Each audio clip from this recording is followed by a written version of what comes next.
right, today we're going to dive into the story of Bancor. They were a genuine pioneer in decentralized finance, what we all call DeFi, and they were pushing out these game-changing ideas years before anyone else. But their story is also one of crisis and, well, a pretty dramatic fight for survival. And that really sets up the big question, right? How can a project that helped invent a technology that now underpins a multi-billion-dollar industry end up just fighting to stay relevant? It's a fascinating puzzle. So let's unpack their story. To really get what's happening now, we've got to rewind the clock, way back to 2017. We're talking about the super early days of DeFi here, when this new protocol showed up with a pretty radical idea. So the secret sauce for Bancor was this thing called the Automated Market Maker, or AMM. Now, instead of trying to match up a buyer with a seller like a stock market, an AMM just uses a big pool of assets and some clever math to set prices and let you trade instantly. I mean, this technology is literally the bedrock of modern DeFi. And you have to remember, Bancor was one of the very first to build it. So why invent this in the first place? What was the problem they were trying to solve? It all comes down to one word: liquidity.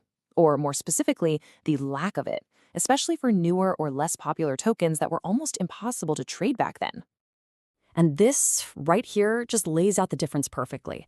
On the one hand, you had the old way. If you wanted to trade some obscure token, you basically had to cross your fingers and hope someone else somewhere wanted the exact opposite trade at the exact same time. It was slow and clunky. But then you have Bancor's AMM model. It created these instant liquidity pools, which meant you could just trade against the pool itself whenever you wanted. Problem solved. But Bancor didn't stop there.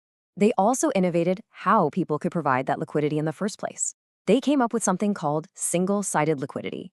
See, instead of needing to deposit two different tokens of equal value, which can be a pain, you could just show up with one, like your Ethereum. The protocol handled the rest. This made it incredibly easy for regular folks to jump in and start earning trading fees. So for years, Bancor kept building, kept innovating on its early wins. But then in 2022, the protocol's biggest, most important promise was put to the ultimate test. And it failed. Okay, so this is the crucial part. You have to understand, Bancor had a feature that basically nobody else did: total protection from something called impermanent loss. That's what happens when you put tokens in a liquidity pool. Their prices change, and you actually end up with less value than if you just held onto them. Bancor's promise to cover that loss completely, that was its superpower. It was this shield that made providing liquidity on their platform seem totally risk-free. Then, right in the middle of a super volatile crypto market, the unthinkable happened. The protocol hit the brakes on the protection program. The shield broke. So why did the shield break? Well, the market was just chaotic. People started pulling their money out like crazy, and the protocol just couldn't make enough money from trading fees to cover all the losses it had promised to protect. The result? A catastrophic blow to user trust. And in DeFi, trust is everything. And if you want to see what that loss of trust looks like in dollars and cents, well, here it is. The project's market cap now hovers around $43 million. That's just a tiny fraction of what it was at its peak. It really shows you just how much confidence evaporated. So where does that leave Bancor today?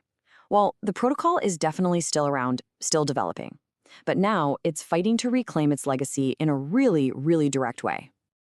And this is where things get really wild. Bancor actually filed a lawsuit against Uniswap, the undisputed king of the AMM world. Their claim? That Uniswap's entire protocol is built on patents Bancor holds for that core AMM tech they pioneered all those years ago. It is a massive legal showdown to prove who the real inventor was, and it could really shake up the whole open source idea that DeFi was built on. So what's next? What does the future look like? This table kind of lays out the main possibilities. You've got the optimistic path, where a win in court or some new breakthrough brings everyone back.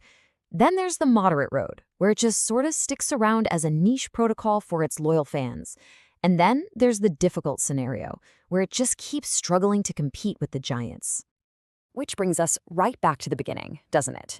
Bancor's story is it's a wild ride.